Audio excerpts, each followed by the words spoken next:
Apps can do a lot of cool things. You could order dinner, gamble on your favorite team, and track your health.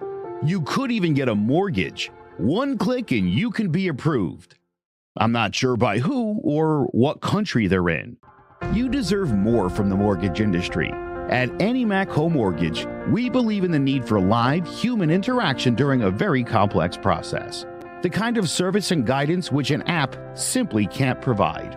Our customers are more than credit scores and income documents. They're individuals and families who live in and strengthen our communities. Their story is our story, and that story begins in a home. Chris Sawyer is an expert on providing superior customer service and in meeting the mortgage needs of current and future homebuyers. With over 18 years of experience in the industry, Chris is able to help customers migrate through the home buying and home financing process by using his wealth of knowledge as a well-qualified mortgage professional. And best of all, Chris is located in Cromwell, Connecticut, where he has helped hundreds of clients in Connecticut, Massachusetts, and Rhode Island make their dreams of homeownership a reality. Visit chrissawyer.any-mac.com. Email him at csawyer@any-mac.com or give him a call, 860-878-8730. Chris Sawyer, NMLS number 39345, corporate NMLS number 338923. AnyMac Home Mortgage is an equal housing lender. American Neighborhood Mortgage Acceptance Company, LLC. DBA AnyMac Home Mortgage. Lo-Fi Direct. Connecticut First Mortgage Correspondent. License lender. Broker number ML 338923. Massachusetts Mortgage Lender and Mortgage Broker License number MC 338923. Rhode Island License Lender. License number 201128110L. Call for additional details.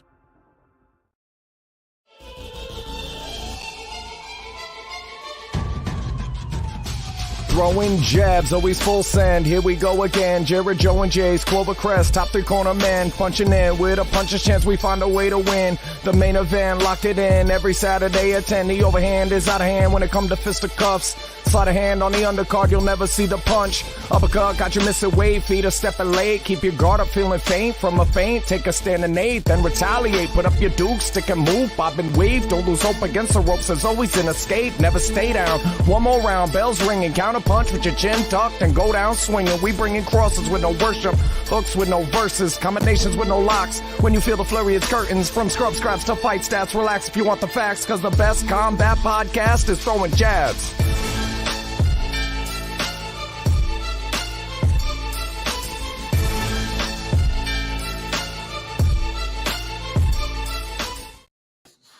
Hello, ladies and gentlemen. Welcome to Throwing Jabs Combat Sports Podcast. I'm Big Jace, joined by Jared Jones. And let's get right into it. UFC 282 light heavyweight title remains vacant, Jared, as the Jan Blachowicz and Magomed Ankalaev ends in a draw.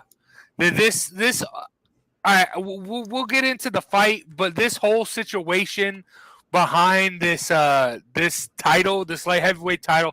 First off, when someone gets injured, they never strip titles from injuries, especially when you fought in this past year and you won the title in this past year. Look at the heavyweight division. Ngannou has a title; he doesn't have a contract. Look at the mess that you haven't stripped him.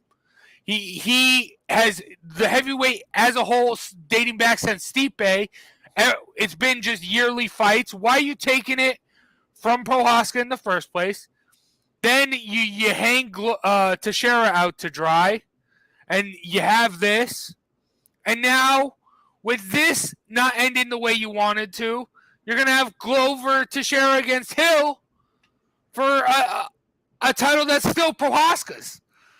I don't know. Maybe it is because Ngannou has the belt and his contract's up. Maybe Dana's scared like that. But this feels like WWE or like boxing. Just give the belt to whoever. Yup. Let's make some more belts. It's rough. Well, what do you think of the fight, Jared? And what do you think of this situation? The fight itself, kind of a snoozer, like I said, it might be. Back and forth. Yeah, kind of a who cares. Yeah, but it's like they don't know who's good.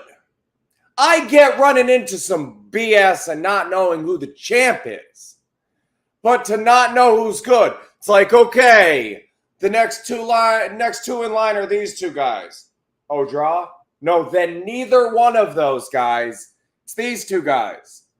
Wait, there's two guys that are none of these four that should. Okay, so how many do we have here? 7. All right, you guys are all good. Well, we need a champion. They fight each other. Yeah, and you've just left it so far in flux that we're lost. We don't know who's good. If Hill wins that fight, which of those 5 guys does he beat? That one, and that's all we know.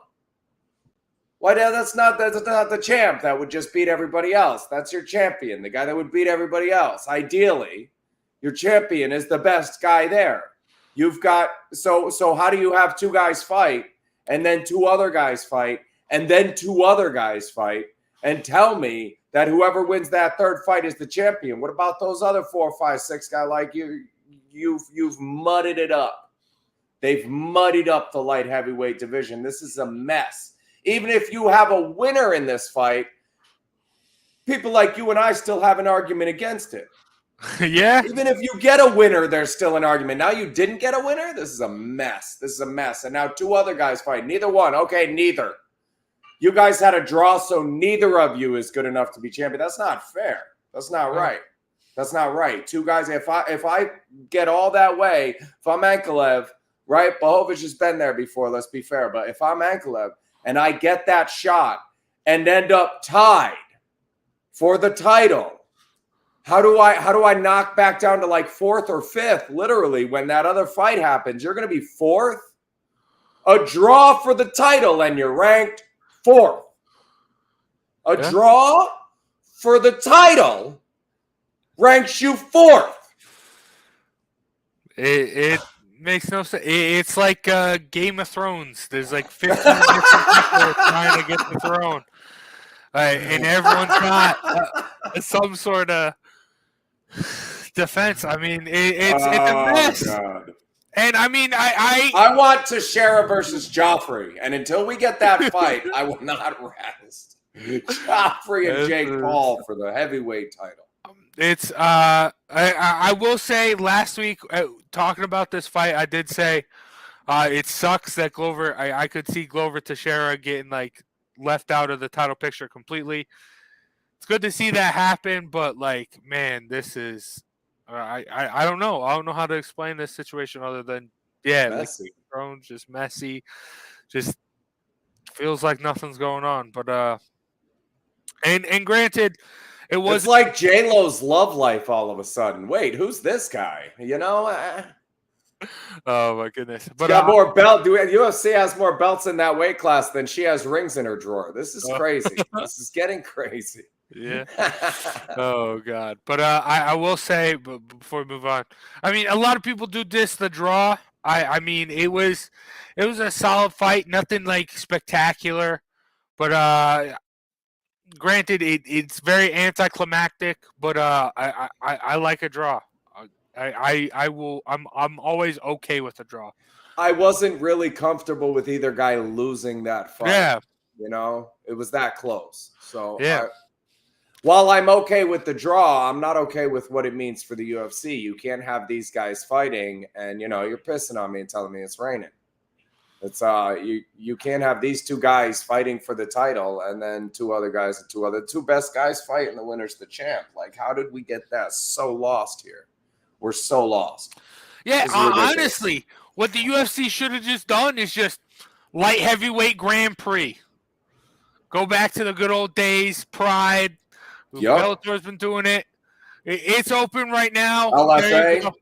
Yeah, you do it all in the next year. That would have been fun.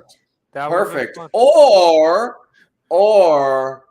the injured guy who's going to come back and defend his title is the champion.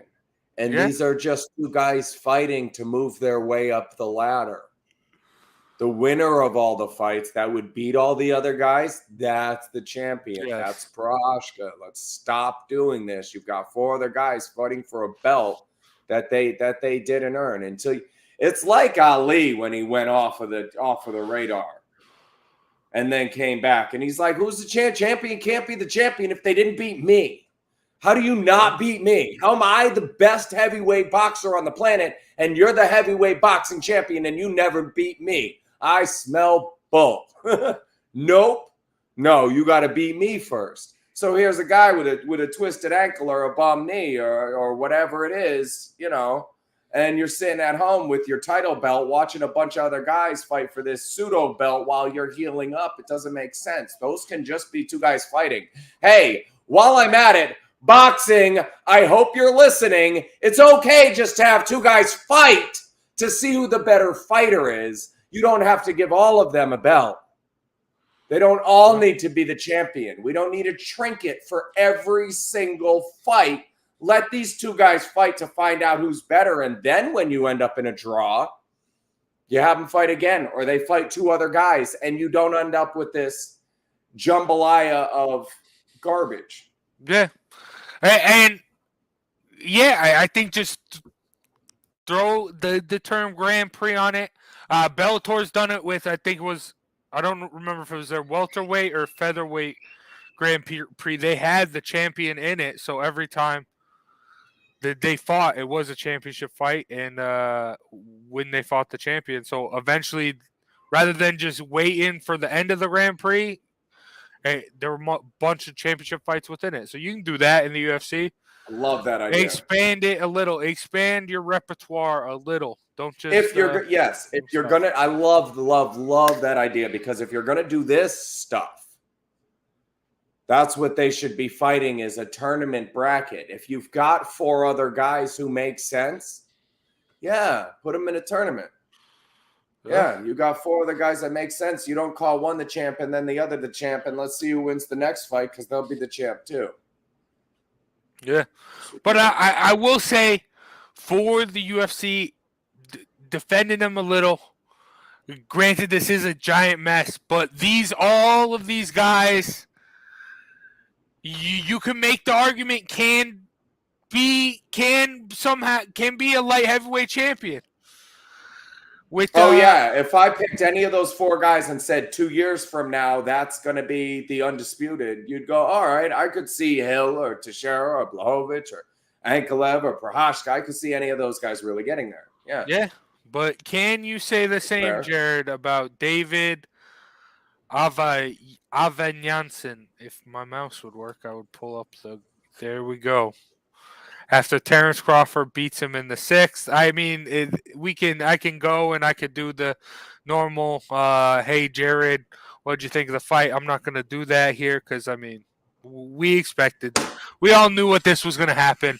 My question for you, though, Jared, is, does this Terrence Crawford that we saw Saturday night, how does he match up with Spence? And because it's you, how does he match up with your boy Virgil Ortiz? Virgil Ortiz beats this guy. He beats both of them. That's what's bothered me, is I feel like boxing heads aren't talking about this guy enough, and he'll beat both of the guys you're talking about. If you're in the Spence or Crawford corner, this is the boogeyman. This is the guy you're scared of. This is Bud Crawford from 4, 5, 6 years ago. This is the guy nobody wants to fight. This is Virgil Hill. This is Vernon Forrest.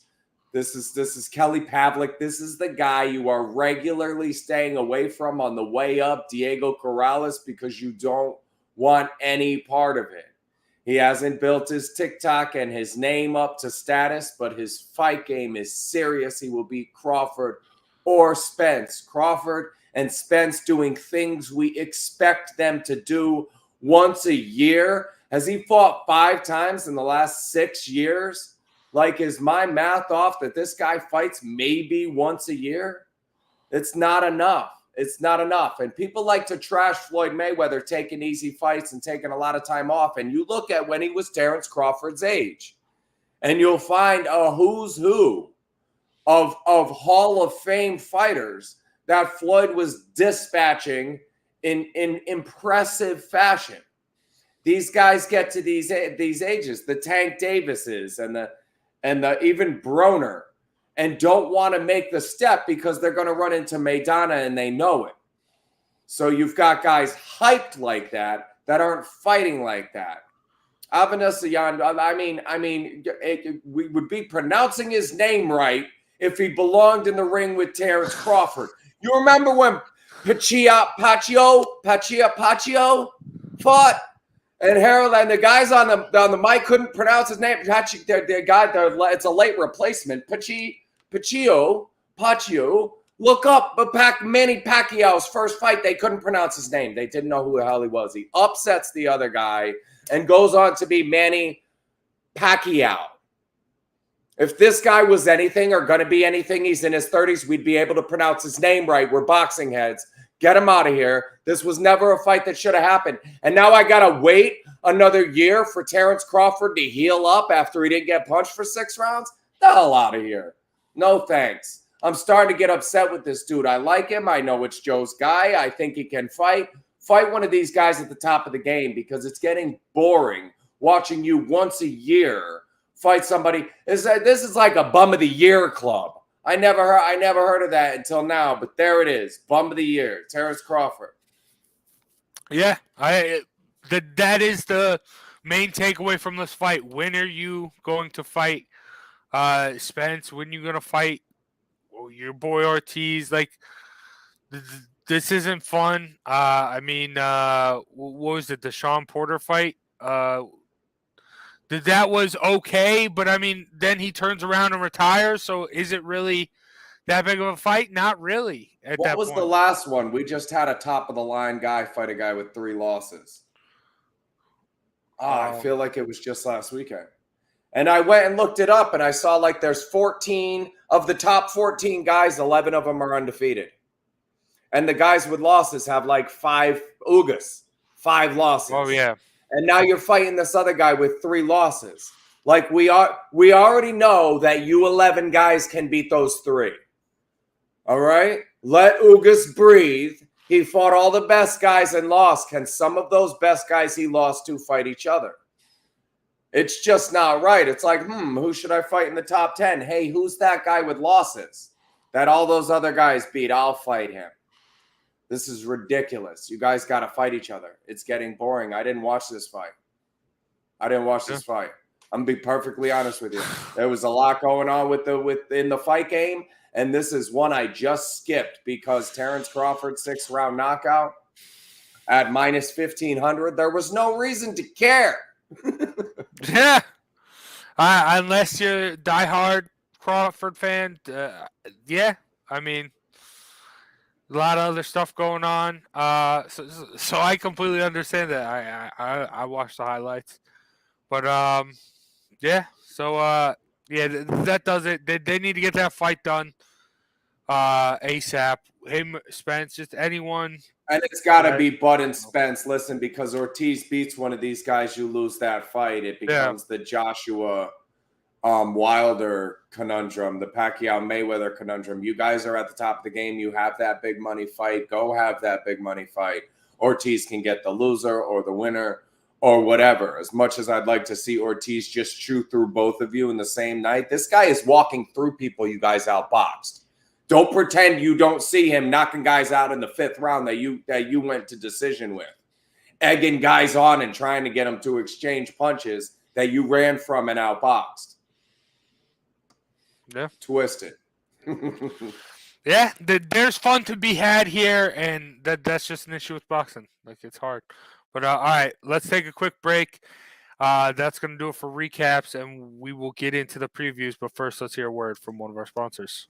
My name is Roseanne BC, and I'm a certified health coach with the company called Optavia. I'm a coach because I love helping people transform their health and their lives. There's a couple different plans. It's safe for a lot of different people and a lot of different ages and places in their lives. I have so many clients that have had such great success, and there's a portion of the program that is you get your health coach. You get the products, but you also get a community of people who are there. So we do Zooms every Monday night nationwide. And if people want to get more involved with other people on the same journey as them, then they can join in and have that kind of support. The website you can reach me at is sacredrosehealthandwellness.com. And you can email me from there, or you can book a virtual coaching session there, where we can get your health assessment started and get you moving in the right direction. All right, tonight on ESPN Plus, we have Jared Cannonier and Sean Strickland meeting in the main event of UFC Fight Night. Starting off, Jared Cannonier 15-6 with 10 KOs and 2 submissions. He's 5'11" with a 77.5-inch reach. After getting KO'd in his UFC debut against Sean Jordan, Cannonier rattled off 2 wins in a row, including a KO over Cyril Asker and a unanimous decision over Ion Cutelaba in his light heavyweight debut. Cannonier found little success at light heavyweight, going 2-3, while in the division with losses to Glover Teixeira and Jan Blachowicz via unanimous decision and a TKO loss to Dominic Reyes. Then Cannonier found the division that suited him best as he moved down again and rattled off 3 straight wins at middleweight, where he finished David Branch, Anderson Silva, and Jack Hermanson. He then took on former champion Robert Whittaker, which resulted in his victory, which resulted in his first loss at middleweight. But then bounced back with a unanimous decision victory over Kelvin Gastelum and a second-round knockout over Derek Brunson that won Cannonier a title shot. In his most recent fight, he got his first crack at the UFC Gold against Israel Adesanya at UFC 276, where Cannonier was unsuccessful at gaining the gold as Adesanya took the unanimous decision. Now on the other side, we got Sean Strickland, 25-4 with 10 knockouts and 4 submissions. He's 6'1" with a 76-inch reach. And after starting his UFC career with 2 wins at middleweight, Strickland moved down to welterweight, which saw him go 5-3, with most notably a unanimous decision loss to former champion Kamaru Usman. And then Strickland decided to move back up to middleweight, where he went on a 5-fight win streak, including a TKO over Brendan Allen and decision victories over Jack Marshman, Christoph Jotko, Uriah Hall, and Jack Hermanson. However, he suffered his first loss in the UFC at middleweight in his last fight, where he got KO'd by now current champ Alex Pereira in the first round. Jared, maybe if Alex Pereira got injured, this fight would have a title on it. Who do you see coming out victorious between Cannonier and Strickland tonight? I like Cannonier. Yeah? I feel like his game has evolved. His skill has evolved more than Strickland at this point. I like his last few fights. What is this? 3, 4, 5, won 5 of the last 7. Branch, Silva, Hermanson, lost to Whittaker, beat Gastelum and Brunson, and then lost to Adesanya. Both those losses are decision. And then losses to Teixeira, Blachowicz, and Reyes before that. But you got to go back 8, 9, 11 fights to find those losses to the guys that are they've all fought for a championship in the last month. All of those guys. In the last month or two, they've all fought for the same title belt somehow. But those are all the guys he took losses to are right at the top of the game. Whereas Strickland lost 2 of his last 3. No, Yeah. he's been on fire. Just Pereira. Okay, this is a grappling match. Pereira. But are you putting any of these up against like if you look at both of them? What are you putting the opposition? I think it's easy to say that Strickland has had lesser opposition. Yeah. Yeah, I agree with that. I will say especially the way Strickland lost his last fight, I think Cannonier he brings that explosive power. So I think he can put Strickland to sleep here. But this is weird. You're going with the knockout guy. I'm going with I think Strickland brings him to the ground. I think he outpoints him. I like Strickland to get the win here because that's funny because stylistically we usually go the other middleweight is the champion right now. The only middleweight loss Strickland has in the UFC is the current champion, and I think he tried it out at welterweight, but I think a middleweight Strickland is different.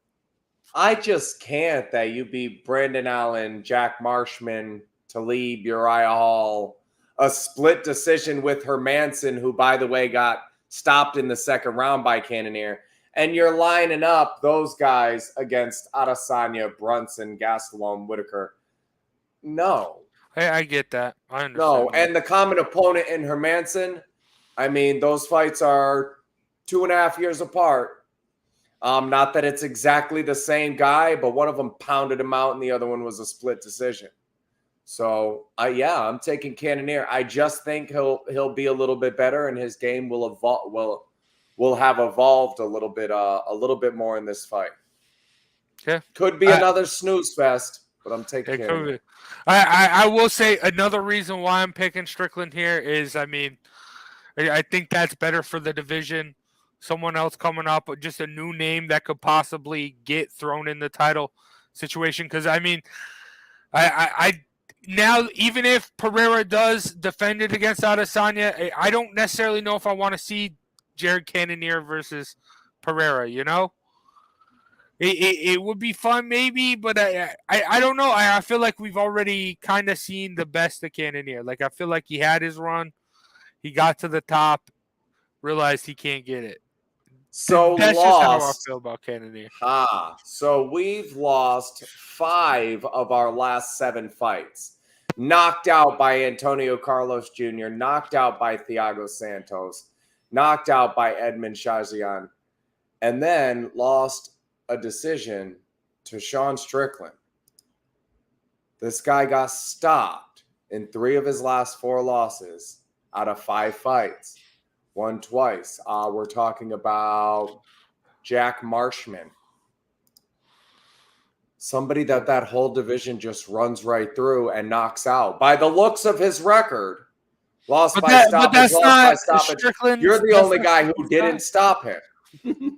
But that's the thing. That's not Strickland's game plan. He's not going for like a finish. He's not like he just isn't that guy. So it ends up on the ground and they're grinding it out. You don't think Cannonier beats Strickland?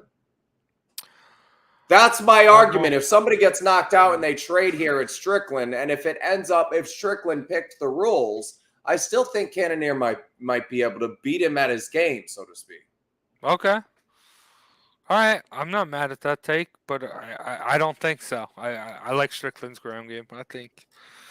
I think he gets it. And like I said, like I'm also picking this because I want to see him get acclimated to the top of the middleweight division. Because, I mean, granted, Pereira's there now and he's established himself. I think just another person in that wouldn't be too bad. But, yeah.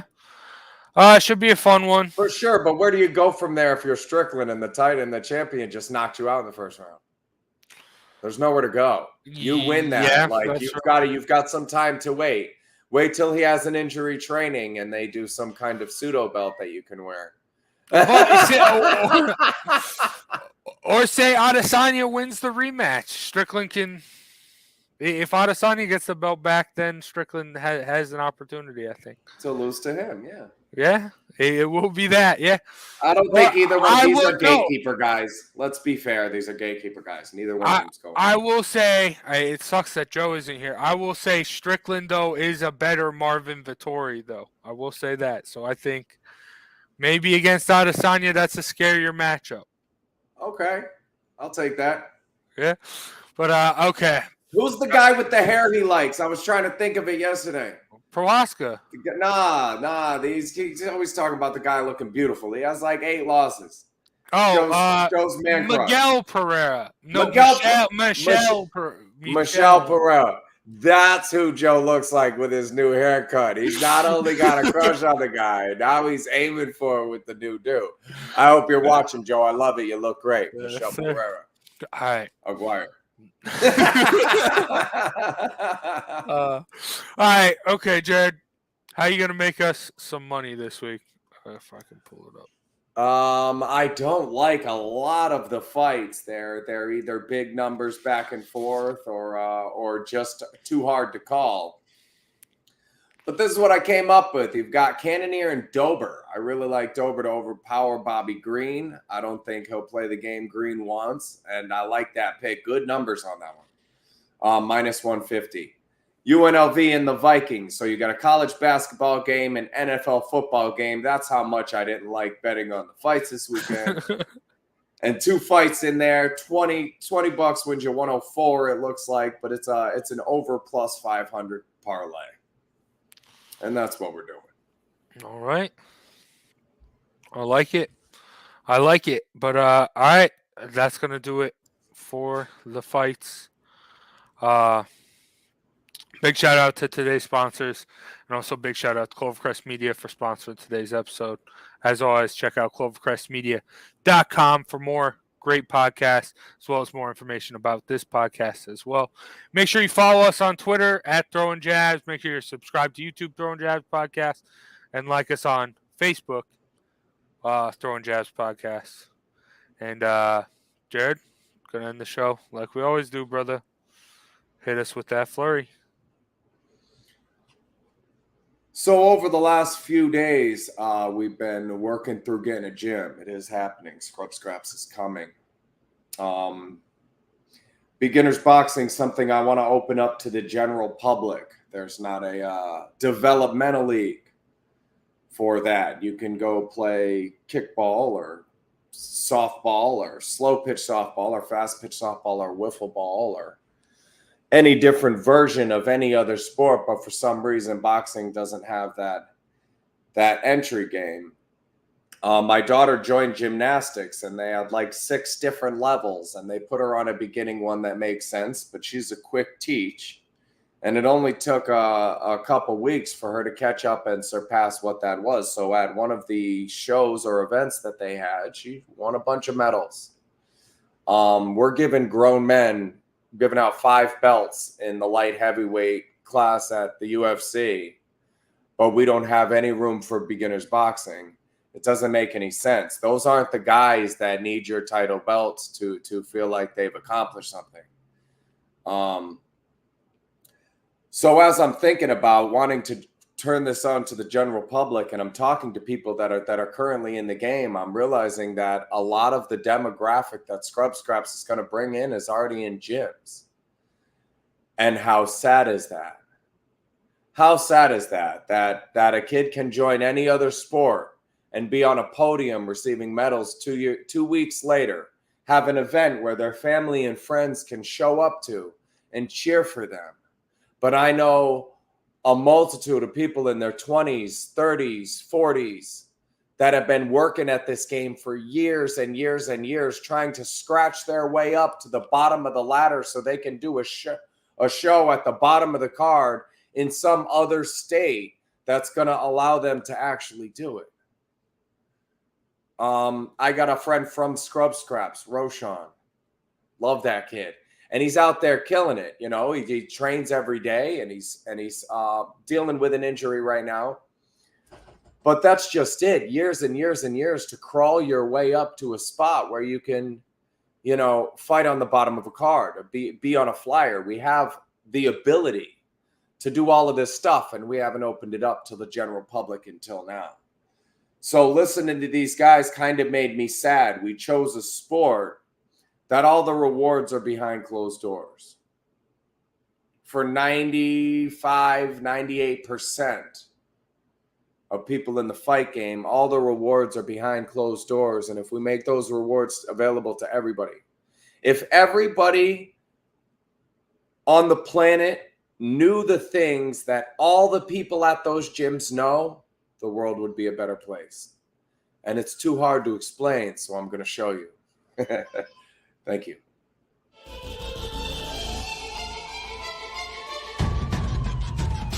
Throwing jabs, always full send. Here we go again. Jared, Joe, and Jay's Clovercrest, top 3 corner man. Punching in with a puncher's chance, we find a way to win. The main event, lock it in. Every Saturday at 10, the overhand is out of hand when it comes to fisticuffs.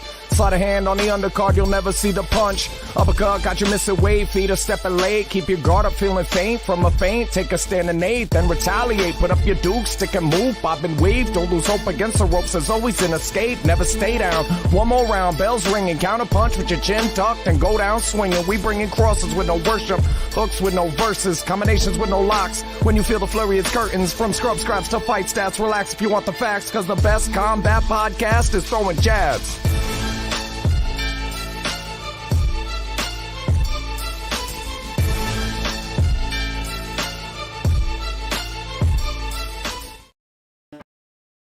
Hello, my name is Joe Aguirre. I'm the president of Clovercrest Media Group. And here at CMG, we have a wide variety of podcasts, including sports shows like Keys to the City, The Roll Call, Throwing Jabs, All Four Downs, and Jawing About the G-Men.